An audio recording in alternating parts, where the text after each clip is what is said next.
Welcome to the channel physics PDG.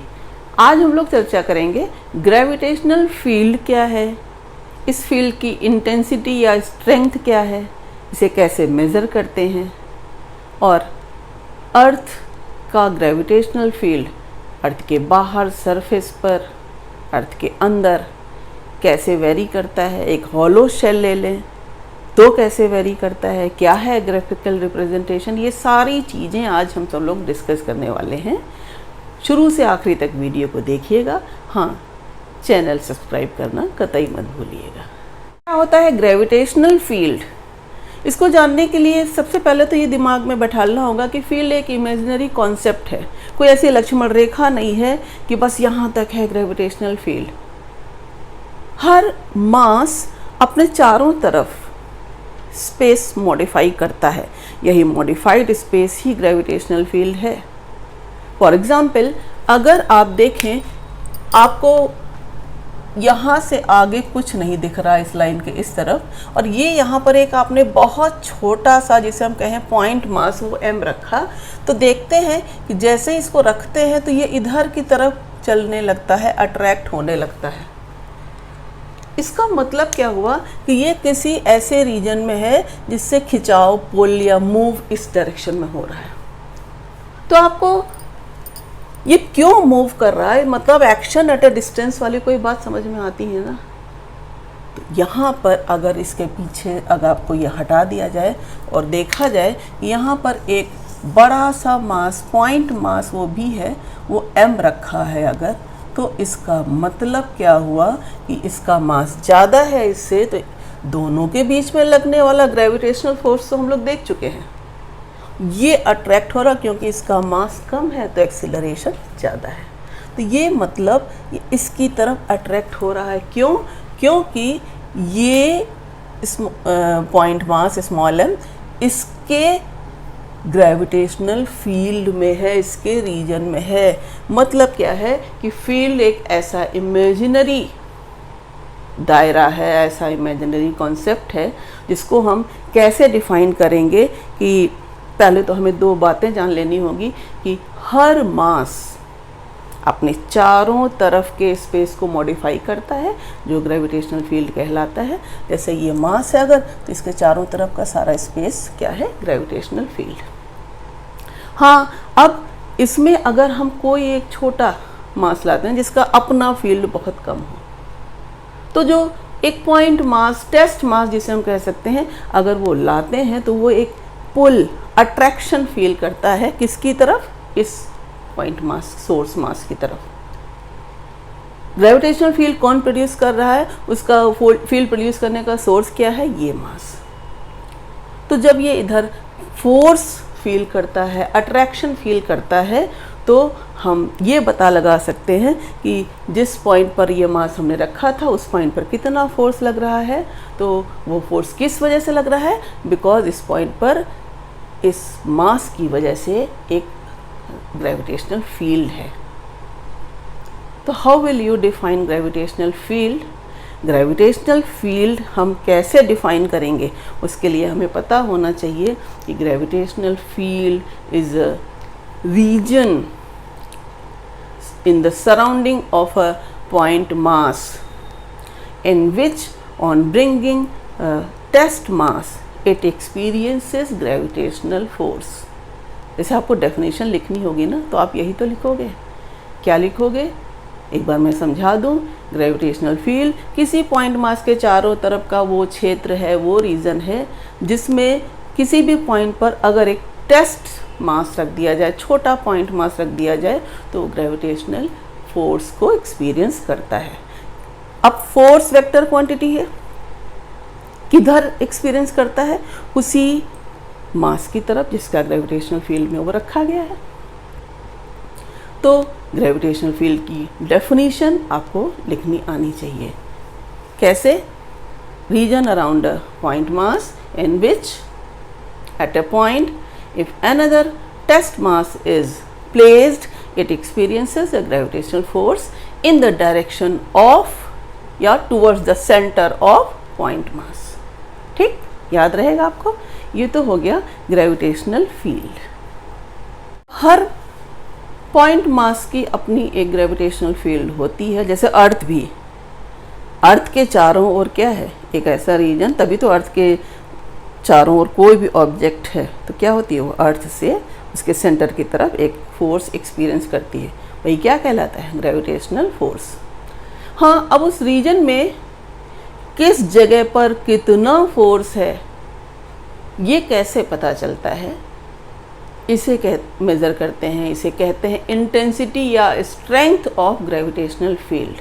तो अगर मान लीजिए ये पॉइंट मास m है तो इससे इंटेंसिटी हमें निकालनी है, इंटेंसिटी और स्ट्रेंथ ऑफ ग्रेविटेशनल फील्ड। कैसे निकालेंगे हम, अगर ये मान लें कि जो ये पॉइंट मास m है इससे जो हमने एक टेस्ट मास रखा है, मान लिया ये टेस्ट मास है, इस पॉइंट का नाम है P और इनके बीच से इसके सेंटर तक की जो डिस्टेंस है वो मान लिया हमने स्मॉल r। ठीक, अब इस पॉइंट P पर अगर हमने टेस्ट मास रखा है, ये टेस्ट मास बहुत छोटा पॉइंट मास है, तो अब इन दोनों के बीच में लगने वाला फोर्स होगा ना, फोर्स ऑफ अट्रैक्शन, वही है इन दोनों के बीच में लगने वाला फोर्स ऑफ अट्रैक्शन। किससे हम देंगे, F इक्वल टू क्या फार्मूला पढ़ा है, GM अपॉन R स्क्वायर। और ग्रेविटेशनल फील्ड इस पॉइंट पर कितना है कैसे पता लगाएंगे, इसके लिए हम देखेंगे कि ग्रेविटेशनल फील्ड वो उसकी इंटेंसिटी या स्ट्रेंथ कितनी है इस पॉइंट पर। तो कैसे उसका रिप्रेजेंटेशन सिंबल है ग्रेविटेशनल फील्ड इंटेंसिटी का E, ये एक वेक्टर क्वांटिटी है, इसके ऊपर E लगाया और याद रख लीजिए इसको डिफाइन करते हैं gravitational force per unit mass. How will you define intensity या स्ट्रेंथ ऑफ ग्रेविटेशनल फील्ड, तो आप क्या बताते हैं, intensity of gravitational field is measured by the gravitational force acting at a point at which unit mass is placed। जिस point पर हमें gravitational field की इंटेंसिटी या स्ट्रेंथ निकालनी होती है उस पॉइंट पर ग्रेविटेशनल फील्ड की स्ट्रेंथ कैसे मेज़र करते हैं, हम एक यूनिट मास यहाँ रखते हैं तो उसके ऊपर जो लगने वाला फोर्स होगा वो क्या होगा, ग्रेविटेशनल फोर्स, और वो फोर्स पर यूनिट मास जितना होगा वही क्या होगी इस पॉइंट पर इंटेंसिटी। अब आप पढ़ चुके हैं force inversely proportional to R square. अगर हम ये पॉइंट मास उठा के यहाँ से अगर हम इस पॉइंट मास के पास रख दें, ये तो है बीच की ये डिस्टेंस, अगर हम यहाँ रख दें, अब बताइए ये फर्स्ट पोजीशन है और ये सेकंड पोजीशन है, कब इंटेंसिटी ज़्यादा होगी कब कम होगी, ये P है और ये P डैश। आपको ये पता है अब ये डिस्टेंस इतनी ही रह गई, डिस्टेंस कम तो फोर्स ज़्यादा, फोर्स ज़्यादा तो यहाँ पर इंटेंसिटी क्या हो गई, ज़्यादा, क्योंकि इंटेंसिटी क्या है, फोर्स पर यूनिट मास। अब ये जो फोर्स पर यूनिट मास से अगर आप देखते हैं ये जो इंटेंसिटी आई किसी भी पॉइंट पर तो उसकी डायरेक्शन क्या है, हमेशा याद रखिए जो ग्रेविटेशनल फील्ड प्रोड्यूस करने वाला सोर्स है वो यही पॉइंट मास है। हर फील्ड का अपना एक सोर्स होता है, ग्रेविटेशनल फील्ड का सोर्स है ये पॉइंट मास m, तो इसकी इंटेंसिटी की डायरेक्शन है ये, जबकि ये डिस्टेंस मेज़र करी जाती है सोर्स के सेंटर से टुवर्ड्स m। तो जो डिस्टेंस है वो r से e की डायरेक्शन, r की डायरेक्शन इधर है और e की इधर है, तो वो क्या है, अपोजिट है, याद रखिएगा। इसीलिए force of attraction negative, intensity of electric field कैसे निकालेंगे अब आप देखिए यहाँ पर इंटेंसिटी ऑफ इलेक्ट्रिक फील्ड निकालने के लिए हम क्या कर देंगे, F अपॉन m। तो अगर हम E का वैल्यू, न्यूमेरिकल वैल्यू निकालें तो E equal to F by m, क्या बचा, GM अपॉन R स्क्वायर, आया ना। और यही इंटेंसिटी ऑफ इलेक्ट्रिक फील्ड जो इस फॉर्मूले से आप देख रहे हैं उसमें आप देखते हैं कि मास तो गायब हो गया। आप यहाँ पे एक मास रखें, बड़ा रखें, छोटा रखें, तो हम देखते हैं न्यूमेरिकली जो भी क्वेश्चंस आते हैं तो उसमें मान लीजिए 1 kg 5 kg दिया तो अपॉन 5 कर देते हैं, अपॉन 1 कर देते हैं, डेफिनेशन है पॉइंट मास के लिए। लेकिन हम लोग सवाल लगाते हैं तो अपॉन m कर देते हैं। तो बहरहाल इंटेंसिटी और strength of gravitational field of point mass वो कितना हो गया, E इक्वल टू F/m। कैसे डिफाइन की गई है कि intensity of gravitational field eight A point in gravitational field is the gravitational force acting per unit mass at that place. इसकी यूनिट क्या होगी, ये वेक्टर क्वांटिटी है। डायरेक्शन क्या होगी, towards the source, towards the point mass, जो जिसकी वजह से फील्ड प्रोड्यूस हो रहा है। और इसकी यूनिट क्या होगी, न्यूटन पर केजी। हाँ ध्यान दीजिए, यही न्यूटन पर केजी। न्यूटन को हम लोग क्या लिख सकते हैं, अगर लिखा जाए न्यूटन को, ऐसा ही यूनिट है न्यूटन फोर्स की, और उसको हम ब्रेक करें केजी मीटर पर सेकंड स्क्वायर में मास इंटू एक्सेलरेशन होता है, और अपॉन ये फिर केजी, केजी केजी कैंसिल, क्या आ रहा है ये मीटर पर सेकंड स्क्वायर। किसकी यूनिट होती है मीटर पर सेकंड स्क्वायर, एक्सेलरेशन की। क्या निकल के आया कि जो ये इंटेंसिटी ऑफ ग्रेविटेशनल फील्ड है वही किसके बराबर है, ये यूनिट इसकी जो आ रही है मीटर पर सेकंड स्क्वायर। इसी का मतलब क्या हो गया कि ये तो एक्सेलरेशन है। तो हम और क्या कह सकते हैं कि जो इंटेंसिटी या स्ट्रेंथ ऑफ ग्रेविटेशनल फील्ड है वो क्या है, अगर हम इसको F/m को A ही तो लिख सकते हैं, फोर्स अपॉन मास एक्सेलरेशन ही तो होता है। तो क्या कह सकते हैं कि जिस एक्सेलरेशन से कोई ऑब्जेक्ट फील्ड में सोर्स की तरफ खिंचती है, पुल होती है, अट्रैक्ट फील करती है, वही क्या है, उस एक्सेलरेशन की वैल्यू जो भी है वो उस पॉइंट पर इंटेंसिटी ऑफ ग्रेविटेशनल फील्ड को रिप्रेजेंट करता है। तो हमने देखा कि इंटेंसिटी ऑफ ग्रेविटेशनल फील्ड और एक्सीलरेशन एक ही बात है, एक ही चीज़ें हैं दोनों।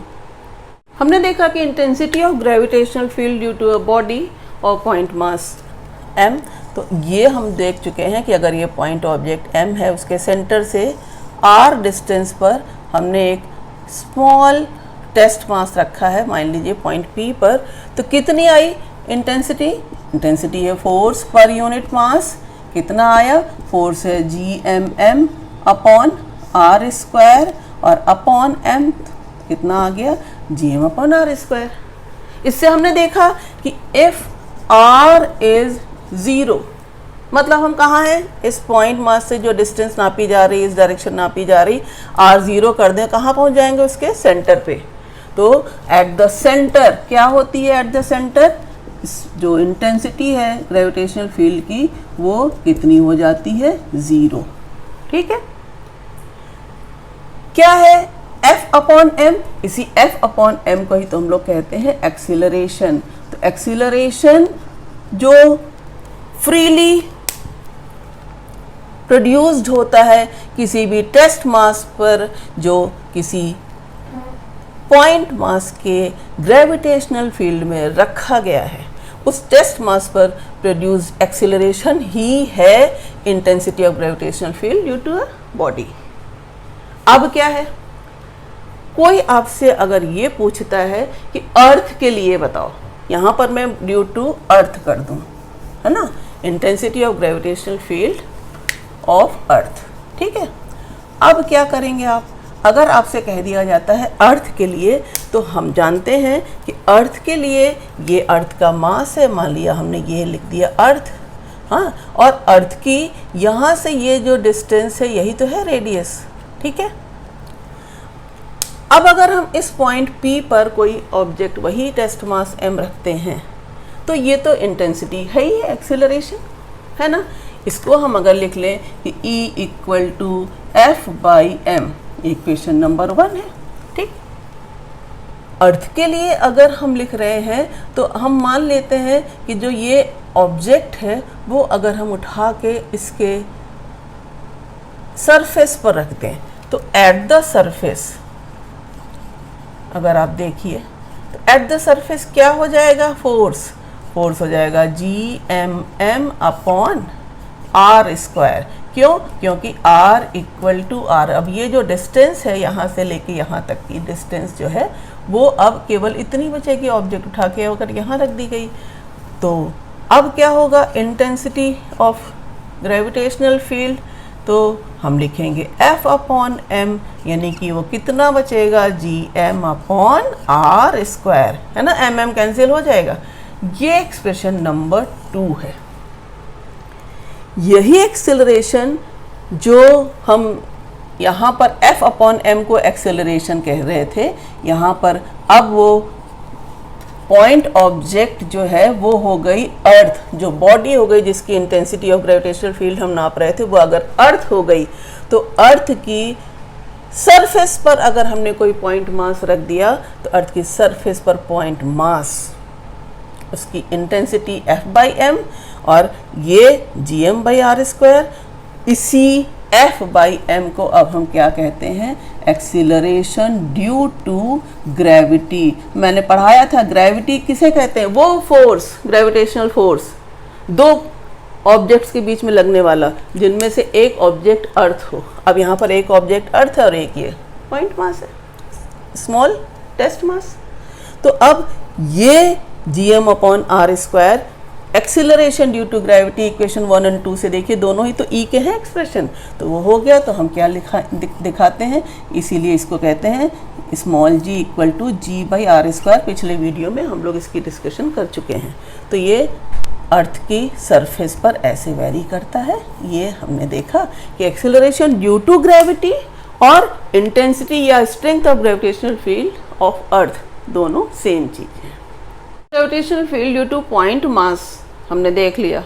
हाँ, अगर दो मासेज हैं, दो से ज़्यादा मासेज हैं, तो जैसे आपने प्रिंसिपल ऑफ सुपरपोजिशन पढ़ा था, वैसे ही फोर्स में हम ग्रेविटेशनल फील्ड भी पता लगा सकते हैं, कैलकुलेट कर सकते हैं। कुछ एग्जाम्पल्स जैसे देखते हैं कि अगर एक मास यहाँ पर m1 है, दूसरा मास ये m2 है, मान लिया m1 की इस पॉइंट P से डिस्टेंस है r1 और m2 की P से डिस्टेंस है मान लीजिए r2, ठीक है।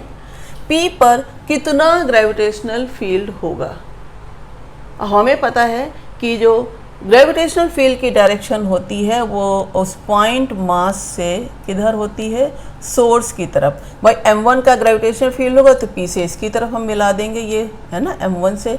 ऐसे ही अगर m2 है तो हम इस लाइन को ऐसे मिला देंगे और यहाँ पर ये जो डिस्टेंस है वो r2 है, वो ये लिखी है। P पर कितना होगा, कैसे निकालेंगे हम ग्रेविटेशनल फील्ड। तो अब आप देखिए कि ये अगर ग्रेविटेशनल फील्ड इसकी तरफ है, इसका मान लिया नाम हमने दे दिया E2, इस तरफ इसकी तरफ है E1, है ना। तो नेट EP अगर हम निकालेंगे, वेक्टर सम होगा E1 का और E2 का, ठीक है। अब E1 E2 का वेक्टर सम है, वेक्टर सम का मतलब क्या हो गया कि अगर हम E2 के दो कंपोनेंट इंटू E2 ये वेक्टर हुआ है ना और E1 ये वेक्टर हुआ, ठीक है, यहाँ से यहाँ तक। अब E2 के कंपोनेंट ले गए अगर हम, तो ये एक हॉरिजॉन्टल वर्टिकल में तो इधर आएगा। ये अगर एंगल थीटा ले लेंगे तो E2 कॉस थीटा, ये E2 साइन थीटा। ऐसे ही E1 के लिए लेंगे तो यहाँ से जो भी एंगल होगा तो E1 साइन कॉस एंगल ये और E1 साइन ये। तब हम वेक्टर निकालते हैं ना, तो ये E1 E2 का हम ऐसे निकालेंगे, ठीक। दूसरा केस हो सकता है कि अगर कोई भी पॉइंट मास को एक राइट इक्विलेटरल ट्रायंगल है, उसके कॉर्नर पे पॉइंट मासेस रखे हैं, मान लीजिए ये m तीनों हैं, है ना। तो उसके सेंटर पर आपको बताना है कितना होगा ग्रेविटेशनल फील्ड इंटेंसिटी उसकी। तो यहाँ पर भी आप देखें सेंट्रॉइड पर, तो अब इस पॉइंट पर इसकी वजह से ग्रेविटेशनल फील्ड इधर होगा, इसकी वजह से इधर होगा और इसकी वजह से इधर होगा। इसकी डिस्टेंस यहाँ के इस पॉइंट के हर कॉर्नर से सेम है, मास सेम है। क्या होता है फॉर्मूला ई का, ई का फॉर्मूला आपने पढ़ा है gm अपॉन आर स्क्वायर। तो अब आप देख रहे हैं कि यहाँ पर इन दोनों के बीच पे एंगल तो 120 है ना, तो ये तीनों ई का जो इंटेंसिटी ऑफ इलेक्ट्रिक फील्ड है उनका आपको पता है कि वेक्टर सम कितना आएगा, 0। कैसे, ये 120 है तो अगर आप देखिए ये दोनों वेक्टर हैं सेम और इनके बीच में अगर हम इनके कंपोनेंट्स लेते हैं तो ये 60 होगा, ये अगर E है तो ये हो जाएगा E cos 60 और इधर वाला कितना आएगा E sin 60। ठीक है, इसी तरीके से इधर वाला भी इस वाले वेक्टर E का क्या होगा, ये हो जाएगा, ये भी दोनों 60 60 एंगल हैं तो ये E sin 60 और इधर वाला क्या आ जाएगा E cos 60। तो 2E cos 60 हाफ है, 2E से हाफ का 2 का कैंसिल हो गया, E बचा। तो नेट E जो नीचे बचा और इन दोनों के अलावा तीसरा कौन सा है, ये E ऊपर की तरफ, कितना हो गया 0। ये पता होगा आपको, फोर्स में भी ऐसे ही। तो सेंट्रॉइड पर कितना हो जाएगा, सेंटर पर इक्विलेटरल ट्रायंगल जिसकी सारी साइड सेम है तो उसकी ये डिस्टेंस सेंट्रॉइड से तीनों वर्टिसेस की सेम होगी तो 0 आएगा। हाँ, अगर किसी और साइड के मान लीजिए यहाँ पर पूछे, मिड पॉइंट पर पूछे तो यहाँ की हाइट हम निकाल लेंगे राइट एंगल ट्रायंगल से, है ना। यहाँ की हाइट कितनी हो जाएगी, अगर ये एंगल 60 है, ये A है तो ये कितनी हो जाएगी A cos 60, 60 है, यहाँ पर ये है ना A sin 60 और A sin 60 से हम निकाल सकते हैं कितना होगा। तो ये एक और कॉन्सेप्ट है कि इलेक्ट्रिक ग्रेविटेशनल फील्ड की इंटेंसिटी हम कहाँ पर किस पॉइंट पर कैसे कैलकुलेट करें। हाँ, अब अगर ये दो पॉइंट मासेस हैं M और 4M, बीच की डिस्टेंस 1 मीटर है, किस पॉइंट पर ग्रेविटेशनल फील्ड इंटेंसिटी 0 होगी। ऐसे सवालों को कैसे करते हैं, अगर जो क्लास 12th का स्टूडेंट देख रहा होगा उसने इलेक्ट्रिसिटी में बिल्कुल जो ग्रेविटेशन टॉपिक है पूरा इलेक्ट्रोस्टैटिक्स है। यहाँ पर मान लेंगे अगर हम इस P पॉइंट पर जो इसकी डिस्टेंस यहाँ से यहाँ तक की है x 0 होगी, तो हमें पता है कि E नेट किसके बराबर होता है, E1 प्लस E2 के बराबर, है ना।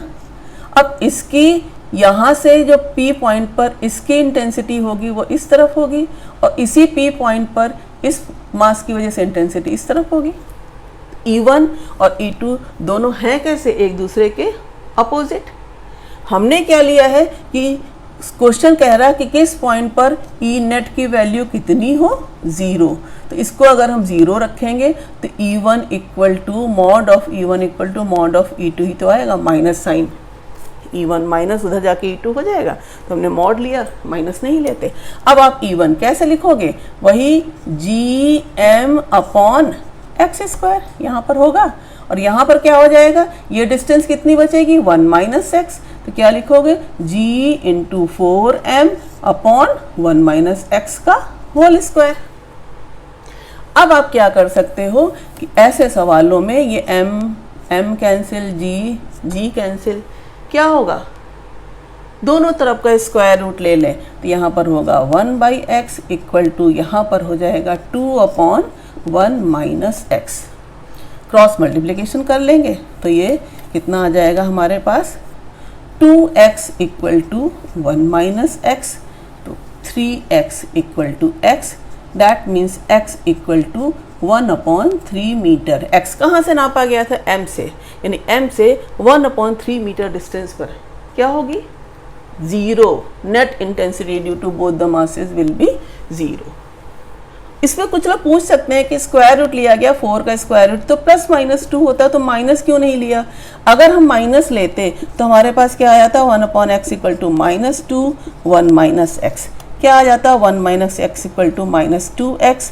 तो इससे हमारे पास 1 इक्वल टू आता माइनस एक्स, यानी कि x equal to minus 1 metre, यानी कि इससे यहाँ कहीं इस जगह पे।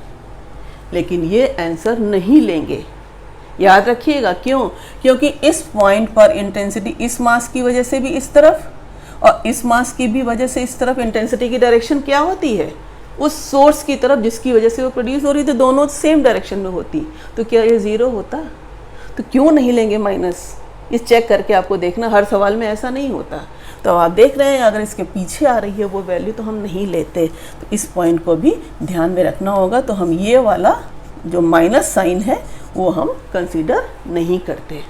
आइए देखते हैं intensity of gravitational field due to hollow sphere and due to solid sphere. कहाँ कहाँ, स्फीयर के बाहर या शेल के बाहर, सरफेस पर और उसके अंदर। पिछले वीडियोस में देखिएगा, हमने लिंक भेजा है, शेयर किया है इसमें, कि कहाँ पर कैसा फोर्स, कितना फोर्स होता है शेल के अंदर बाहर, है ना। यहाँ पर आपको पता है कि अगर ये डिस्टेंस हम सब जगह की r लिख रहे हैं तो P1 पॉइंट बाहर है ना, ये दोनों के लिए। ये देखिए, ये मान लीजिए ये हॉलो स्फेरिकल शेल है और ये सॉलिड है, तो P1 मैंने कहाँ लिया है, आउटसाइड। P2 मैंने लिया है वो पॉइंट एट द सरफेस है, और P3 मैंने लिया है इनसाइड। तो इसके लिए कॉमन हो जाएगा कि एट P1 जो है वो r greater than radius of the sphere है, और एट P2 मतलब एट द सरफेस है तो r इक्वल टू r है, और एट P3 वो क्या है, r लेस देन r है। यानी कि ये कैसा हो गया, इनसाइड, और ये क्या हो गया, आउटसाइड, और ये क्या हो गया, एट द सरफेस। बताने की ज़रूरत नहीं है, सब समझ में आ रहा, दिख रहा है। आपको पता है कि अगर इनका मास m है तो इलेक्ट्रिक फील्ड E1 की अगर मैं बात करूं, या E एट P1 तो किसके बराबर हो जाएगा, Gm अपॉन r स्क्वायर। और ये जाहिर सी बात है, इलेक्ट्रिक फील्ड इंटेंसिटी आपको पता है टुवर्ड्स द सेंटर या टुवर्ड्स द सोर्स मास होती है, तो ये हम माइनस साइन भी लगा सकते हैं। और ये माइनस क्यों लगाते हैं, फोर्स ऑफ अट्रैक्शन की वजह से, क्योंकि जो डिस्टेंस नापी जा रही है सेंटर से इस तरफ, तो जो वेक्टर r है उसके अपोजिट है इंटेंसिटी की डायरेक्शन, माइनस साइन लगाते हैं। ठीक, इससे क्या कंक्लूजन निकल रहा है कि आउटसाइड जो होता है वो वेरिएशन ऑफ इंटेंसिटी क्या होता है, E proportional to r square. ठीक, फिर अगर हम E P2 की बात करें तो P2 के लिए क्या हो जाएगा, r इक्वल टू r, तो सेम रिलेशन रहेगा, बस r की जगह क्या हो जाएगा, r स्क्वायर। और इसमें ये एक कांस्टेंट क्वांटिटी है, क्योंकि r तो अब कांस्टेंट हो गई ना, ये तो वेरी करेगा, r बढ़ेगा तो E घटेगा, और ये r से हम कहाँ रहेंगे, उसकी सरफेस पर। तो हम किसी भी पॉइंट पे रहेंगे सरफेस पर तो इसकी वैल्यू क्या होगी, कांस्टेंट। ध्यान रहे ये क्या है, एक्सेलरेशन ड्यू टू ग्रेविटी, अर्थ की सरफेस पर कितना होता है, सेम 9.8 मीटर पर सेकेंड स्क्वायर। अब आते हैं EP3। EP3 तो ज़ीरो होता है ना। अर्थ जो शेल है, हॉलो स्फेरिकल शेल, शेल के अंदर कहीं पर भी कोई पॉइंट ले लें, अगर वो शेल के अंदर वो सेंटर पर है तो यहाँ का जो मास, ये वाला मास अगर उसे ऐसे अटैक कर रहा हो तो ये वाला मास उसके इधर अटैक करेगा, ये इधर करेगा तो ये इधर करेगा, है ना। तो शेल के अंदर अगर हम कोई भी पॉइंट मास ले लें उसके सेंटर पर, तो सेंटर पर तो हर तरफ से फोर्स बराबर ज़ीरो माने जा सकते हो, तो net force zero, net intensity zero मानी जा सकती है। हाँ, ये मैं बता चुकी हूँ कि अगर आप यहाँ लें तब भी होगा। क्यों? क्योंकि यहाँ से अगर आप सोचो कि ये वाले मासेस जो हैं वो इसको कम है उनका नंबर, ये वाले मासेस का नंबर ज़्यादा है, तो आपको लगेगा नहीं इसके ऊपर इधर की तरफ ज़्यादा फोर्स लगेगा, इधर की तरफ कम फोर्स लगेगा, ऐसा नहीं। आपको पता है इंटेंसिटी r स्क्वायर के इन्वर्सली प्रोपोर्शनल है, फोर्स r स्क्वायर के इन्वर्सली प्रोपोर्शनल है, तो यहाँ r कम भी तो है, अगर ये मासेस कम है तो r भी तो कम है। तो केवल इतने वाले जो पास वाले मासेस हैं उनका नेट फोर्स बराबर हो जाएगा net force due to other masses, वो दूर हैं। तो कहने का मतलब है, याद रखना, चाहे इलेक्ट्रिक फील्ड चाहे ग्रेविटेशनल फील्ड हो, हॉलो स्फेरिकल शेल के अंदर किसी भी पॉइंट पर, चाहे वो सेंटर हो चाहे जहाँ हो, अंदर हो, बस इंटरनल पॉइंट पर नेट इलेक्ट्रिक ग्रेविटेशनल फील्ड क्या होगा, ज़ीरो। तो अब यहाँ पर हो गई ज़ीरो। इसका अगर कोई कहे ग्राफिकल वेरिएशन दिखाओ, तो अब आप कैसे बनाओगे, ये देखिए आपके पास हो गई उसकी सेंटर से ये डिस्टेंस क्या हो गई, r रेडियस, और अगर हम यहाँ से ऐसे बना दें ये y एक्सिस और ये ले लें हम x एक्सिस, ठीक है। तो ये सेंटर तक हमें क्या मिला, सेंटर तक अगर आप हैं यहाँ उसका शेल का सेंटर है, तो सेंटर से ये वहाँ से यहाँ r इक्वल टू r होगी ना, ये अगर हमने ले लिया है r, और इस एक्सिस पर हमने क्या ले लिया है, ग्रेविटेशनल फील्ड इंटेंसिटी या ग्रेविटेशनल फील्ड। तो यहाँ तक E0 सेंटर से चलेंगे तो यहाँ तक ग्राफ कैसा रहेगा, ऐसा ही तो रहेगा, है ना। Intensity of electric field, gravitational field क्या है, ज़ीरो।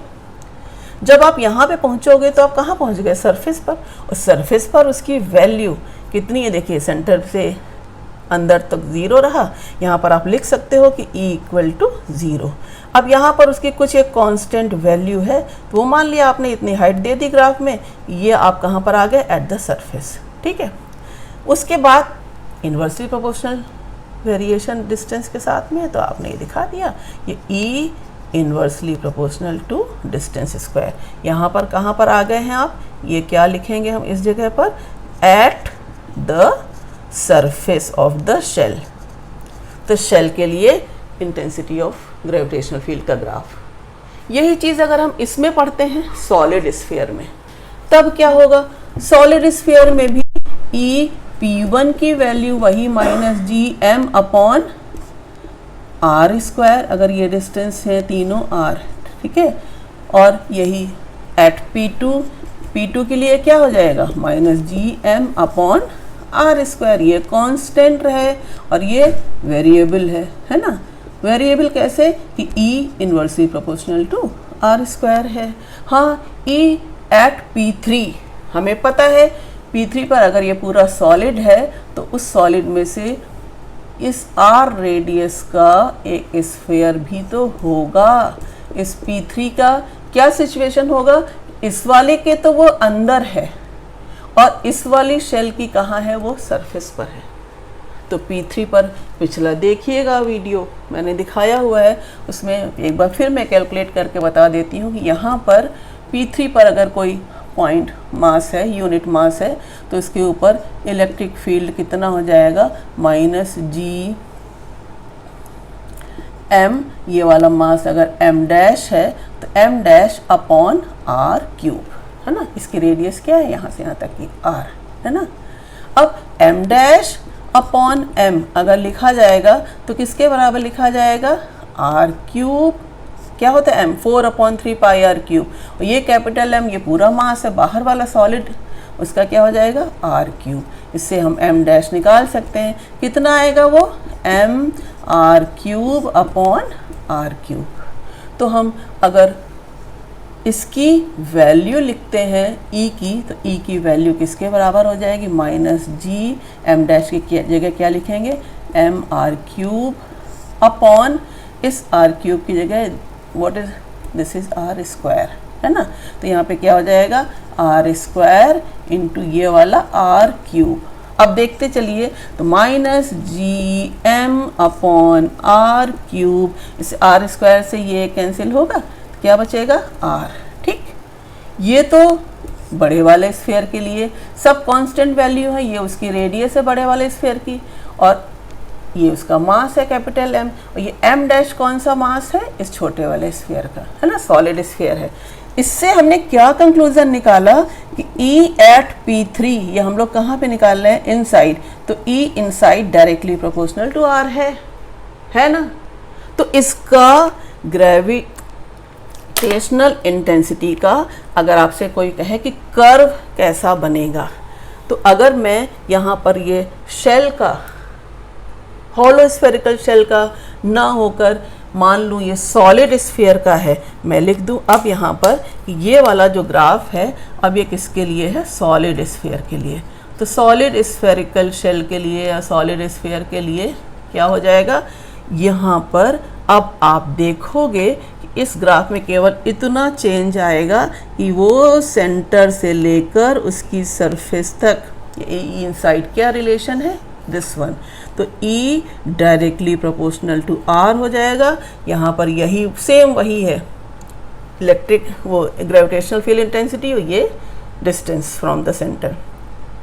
तो अब तुम्हारे पास जो ग्राफ आएगा वो यहाँ से सिंपल जो ग्राफ आएगा वो कैसा होगा, अंदर ये सरफेस पर ये मैक्सिमम और बाहर ये वेरिएशन। तो ये ग्राफ आपको आना चाहिए, कैसे ड्रॉ करते हैं सॉलिड स्फीयर के लिए और कैसे ड्रॉ करते हैं हॉलो स्फेरिकल शेल के लिए। अब देखते हैं एक्सटेंडेड मास की वजह से net intensity of gravitational field कैसे कैलकुलेट करते हैं। मान लिया हमने एक सेमी सर्कुलर रिंग ली, रेडियस आर, मास m की, तो उसके सेंटर पर कैसे निकालेंगे नेट ग्रेविटेशनल फील्ड इंटेंसिटी। मान लिया एक सेमी सर्कुलर रिंग ये है, ठीक है, ये है उसका सेंटर, ठीक, m मास है, r रेडियस है। तो अगर हम इसके सेंटर से यहाँ पर कोई पॉइंट मास ले लें dm, ठीक है, कितना एंगल पर, थीटा, तो सिमेट्रिकली थीटा एंगल पर इधर भी तो मिलेगा वही dm, है ना। तो अब इसके इलेक्ट्रिक ग्रेविटेशनल फील्ड इंटेंसिटी की डायरेक्शन ये dE इधर है, तो ये डी ई होगी इधर। ठीक, क्या लिखेंगे हम लोग? D E equal to G D M upon R square, R radius. ठीक, तो अब इसके अगर कंपोनेंट्स लेंगे तो इधर की तरफ कितना आ जाएगा? D E cos theta. इधर वाले का कंपोनेंट डी ई का इधर की तरफ कितना आ जाएगा? ये कंपोनेंट वेक्टर यहाँ से यहाँ तक है ना, वेक्टर आखिरी में लगाते हैं हेड टू टेल, ये तो ये कितना हो जाएगा? डी ई कॉस थीटा होगा। और वर्टिकल कंपोनेंट क्या होंगे? इसका भी होगा डी ई साइन थीटा, इसका भी होगा डी ई साइन थीटा।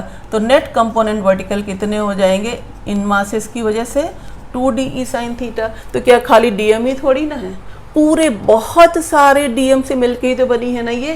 तो सारे डी ई साइन थीटा का जो एडिशन होगा वही तो होगा वेक्टर सम। तो सब इन द सेम डायरेक्शन ही तो मिल रहे हैं, वही होगा net intensity of gravitational field at centre O. हमने ये देखा, ये क्वेश्चन में यही प्रूफ करने के लिए कहा गया है। कितना होगा कैसे निकालेंगे? तो कॉन्सेप्ट की बात थी कि ई नेट जो होगा वो integration of D E sine theta होगा। हाँ, इसकी लिमिट कहाँ से कहाँ तक? भाई थीटा की वैल्यू यहाँ 0 और यहाँ से ऐसे सेमी सर्किल में आएंगे कितना एंगल? 180। तो 0 से 180 तक रख दिया इसको, बस खत्म। अब डी ई की वैल्यू यहाँ रख दीजिए तो कितना आ जाएगा? Integration G D M upon R square sine theta. ठीक, अब आप देख रहे हो कि 0 है, ये 180 है, वो तो ठीक है। डीएम के लिए क्या कर सकते हो कि अगर ये डीएम लेंथ एल का है तो ये छोटा सा जो एंगल, ये जो यहाँ से अगर हम मान लें ये छोटा सा एंगल, ये मान लें अगर हम डीएम लेंथ है तो ये एंगल कितना हो सकता है? D theta. मैंने यहाँ बहुत बड़ा दिखाया है वो कि क्लियर दिखे, लेकिन ये छोटा। तो ये आर रेडियस और ये एंगल अगर डी थीटा ले लें, ये मास डी एम ले लें, एक्चुअली इसकी लेंथ क्या है? एल। तो हम D theta angle equal to R का upon radius L by R लिख सकते हैं। इससे एल की वैल्यू क्या हो गई? Are D theta. और मास पर यूनिट लेंथ के हिसाब से हम डी एम अपॉन एल कितना लिख सकते हैं? M upon pi R. ये पाई आर क्यों लिखा? पूरी लेंथ होती 2 पाई आर, सेमी सर्कुलर है तो पाई आर। ठीक, इससे हमारे पास डीएम की वैल्यू आ गई m into L upon pi R. L कितना है? R D theta. तो M R D theta upon pi R, R R cancel, M D theta upon pi. यहाँ आप रख दीजिए 0 to 180 degree G M D theta upon pi R square sine theta. सब कुछ constant बाहर निकाल लीजिए। G M upon pi R square integration 0 to 180 degree sine theta D theta. ठीक, कितना होता है? साइन थीटा का integration cos minus cos theta, तो G M upon pi R square, pi R square यहाँ पर कितना हो जाएगा? Minus cos theta 0 to 180 degree. Minus पहले से ही बाहर ले लिया तो कितना हो जाएगा? Minus G M upon pi R square cos 180 minus 1 minus cos 0 1 कितना हो गया? माइनस माइनस ये प्लस, तो कितना आ गया? Finally 2gm upon pi R square. ठीक, क्या होगी इसकी डायरेक्शन? देखिए along पॉजिटिव वाई एक्सिस। तो ये हो गया electric field intensity at the centre of semi circular ring. हाँ, कोई फोर्स पूछे तो क्या करेंगे आप? यहाँ पर कोई भी मास m रखा है अगर, या यूनिट मास है, तो आप क्या करते हैं? फोर्स का फॉर्मूला क्या होता है? m इंटू ई। बस यही आपको याद रखना होता है। तो कॉम्पिटिटिव पॉइंट ऑफ व्यू से फोर्स निकाला जाएगा तो हम कोई मास यहाँ पर रख देंगे स्मॉल m इंटू ई। यही ई जो है फॉर्मूला, ये हमारे पास आ गया। तो आज हमने देखा कि ग्रेविटेशनल फील्ड क्या है, gravitational field intensity due two point mass क्या है, अगर वो पॉइंट मास अर्थ है तो क्या होगा, फिर उसका graphical representation due to hollow spherical shell, due to solid sphere. मुझे लगता है कि आपको ये वीडियो ज़रूर पसंद आएगा। Thank you.